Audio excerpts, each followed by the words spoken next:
Good morning, guys. Welcome to Fishful Thinker. I'm Chad LaChance, and I appreciate you joining us as always. And if you're a regular fan of the show, first of all, we appreciate it. Second of all, you'll recognize this guy right here. That's Mr. Dan Swanson. Dan guides with us at Fishful Thinker. You've been on a whole pile of episodes of Fishful Thinker, including the very first one ever. That's right. And we're doing what we're doing today. And we're doing that again. The first show we ever aired in January of 2009, Dan shot with me, and the whole thing there was jigging spoons. We're back to jigging spoons. A decade later, it still works. Still works. Funny how that is. So it's the fall of the year, guys. It's mid-October. We're on Horsetooth Reservoir, but that's not really relevant. The whole point of the show today is to show you how we deal with heavy metal, the spoons, maybe the blade baits, maybe the Johnny Darters, like the glide baits, and we'll see how it goes from there. So stay tuned, guys. We're gonna try to give you a whole lesson on fishing deep, and we're starting at 50+ feet. Fishful Thinker is brought to you by Sportsman's Warehouse. Gear up for unforgettable. Berkeley, your fish, our science. Abu Garcia, fish to win. Lawrence, find, navigate, dominate. That's your fish reveal. Right. Fish reveal uses the 2D, and the other one's on the back. Oh, see, there's, okay, there goes my spoon. Oh yeah. Get your spoon on top of that fish. If you can see it. All right, well, I can see my spoon dropped out of the cone there a little bit, but I'm hoping to draw that fish in. We just had one big fish come right under the boat, guys, and this lake's got some big old trout in it, like big old honking trout. And that fish was really high in the water column, like 30 feet down over 60 feet. So it pays to be watching your graph, because if you see a fish high in the column, you can reel up and maybe draw them to your spoon. And a spoon like this has a lot of drawing power on a calm day like this. It's bright sun out, even though it's still early in the morning. It's like 8:30 in the morning at this point. But it has a lot of drawing power between the vibration and the flash. And trout are extremely excitable. You could end up jigging this thing for a little bit and getting trout to bite it as well. So we'll see what happens. Not terribly different than ice fishing if you guys like to ice fish. So what we want to drop these on a semi-slack line so it falls almost like a falling leaf.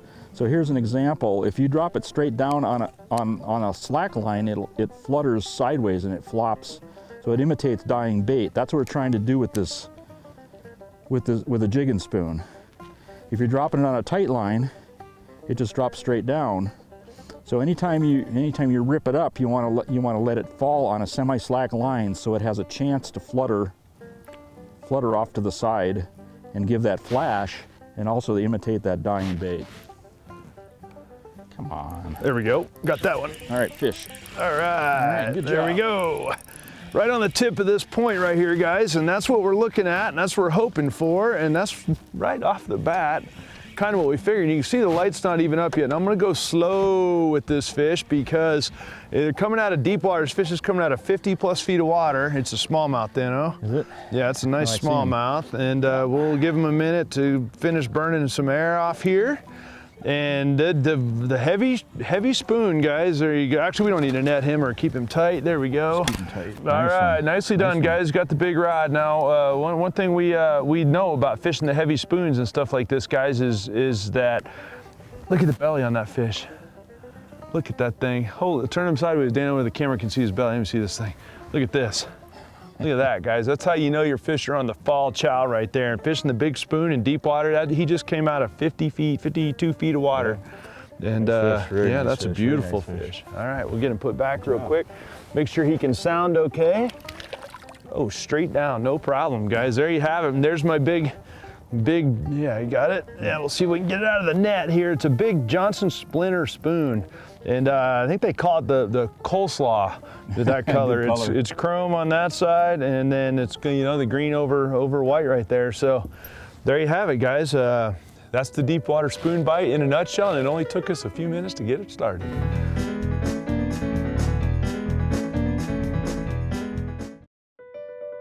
Fishful Thinker is brought to you by Lawrence. Find, navigate, dominate. Sportsman's Warehouse. Gear up for unforgettable. A couple things you got to keep in mind if you're going to be fishing offshore structure like this. And we're in my boat's sitting in 55 feet of water right here, guys. The front of the boat. There's a ridge that runs along here that we're fishing. The top of it's 80 feet deep right there and 75 feet deep right over there, and we're right on top of this ridge. But a couple things you have to keep in mind. it's not really typically going to be fast and furious fishing. This style of fishing is associated typically with the cold weather months. You know, if you catch a fish every 15 or 20 minutes, you're having a really, really good day. If you catch a fish every couple hours, you're having an average day. This is not typically the kind of day that you're the kind of condition where you're going to catch a lot of fish. Now, if we find a big school of sport fish, right, not bait fish, right. We're seeing big schools of bait fish, but if you find a big school of sport fish, particularly bass, a lot of times once you get them going, you can sit there and click a bunch of them in a row. The walleyes, in my experience, this is never going to be really fast and furious. You might get a real short window, you know, a half hour where you get a couple of them quick. But otherwise, it's definitely an exercise in keeping a bait in the water and hovering around your waypoints and making sure that you're around the bait fish. I don't ever worry about being right on top of the fish as much. And we should probably address that a little bit, Dano. Dano's got more of a tendency to fish purely vertical, straight up and down, basically working the bait up and down in one spot. And that's probably more traditional. Would you agree with that? Yeah, definitely, especially in deeper water. If you're in less than 10, 15 feet of water, yeah, you probably don't want to be on top of them. No. But in 50 feet, it's not going to hurt to be on top of them. No, and my answer, and the reason why I like to stay off them just a little bit, is not that I'm worried about spooking the fish.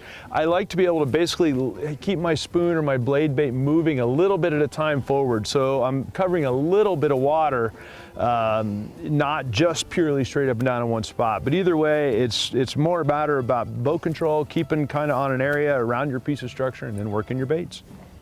All right, guys, I just got bumped on the spoon. Now, it's not common that fish will come back for the spoon because it's about as comfortable, I think, for the fish as you hitting yourself in the teeth with a fork. It's a big piece of steel. It's not something they come back for, but what can happen is their buddies will see that they bumped and missed it, and you can catch their buddies. And at this point, the boat hasn't moved 50 feet in any one direction. So if you get a bite with a spoon or a blade bait, either one, you need an instantaneous hook set. The fish are not going to hold that thing. You have to be cognizant of the fact that you got bit and immediately go tight on your fish, or you're going to lose a lot of them. But if you do get a miss, keep working the bait, because a lot of times you can get one of their buddies to come back and grab it. Fish. All right, go Dano. All right, no hurry on them coming out of deep water, guys. That's one of the things people need to learn, is if you're going to pull fish out of 50 plus feet of water, you got to go easy on the fish, or their eyes will blow out of their heads and you will kill them. I'm going to get a net gun here, Dano. Yeah. I had to reel really fast to keep up with him. Just catch up with him. He was coming up. I can tell that. What'd you catch? Now, we don't net him. You can swing him up here. We got us another smallmouth. Now that's two in relatively short order.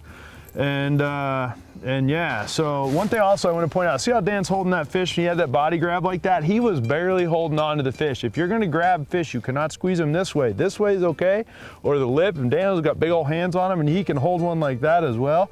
Very careful about how he hold him and how he came out of deep water. Now you can go ahead and let him go. Get him back in he there ain't the biggest smallmouth in the free world, but let me look at your spoon. The way here. he went. All right, so there it is, guys. He's got a, what, three-quarter ounce Johnson splinter in pure chrome, and that thing is very shiny. When you drop it in the water, it's gonna flutter a lot. And we're working them tight to the bottom, and we're just marking bait. We're not worried about necessarily marking specific fish. We're marking bait because there's so much bait on the bottom here that basically all smelt, that they show up real heavy, and it's almost hard to tell 14, 15, 16-inch smallmouth or even an 18-inch walleye from the bait. You're looking, I'll give that back, you're looking for density, right? We're looking for color changes on those fish in the graph. Yep, what we're looking for is a little bit of red sitting on top of the yellow, because the bottom's yellow. Right. And so, and they're going to be really fairly close to the bottom within, a few inches. Yep. So that's what we're really looking for. All right, well, let's see if we can get another one. We're off to a good start so far. We've now been fishing for about 20 minutes, if that, and we got two of them, guys. So we're catching smallmouth and now out of 50 plus 60 feet of water in some cases. And yeah, pretty cool way to catch them. Yeah, that one was right on top of the ridge. So he was more like 50 feet. Yep. Yeah, that's deep. And I can see you didn't have any load on the rod and you're winding that fast. That fish is rocketing for the surface all by himself. And if the fish is doing it, then good on the, the fish. But if you horse one up off the bottom, you can literally expand their swim bladder and end up killing them. And if we do happen to kill any fish today, we'll happily eat them. It's not the end of the world, but it is our goal to release them.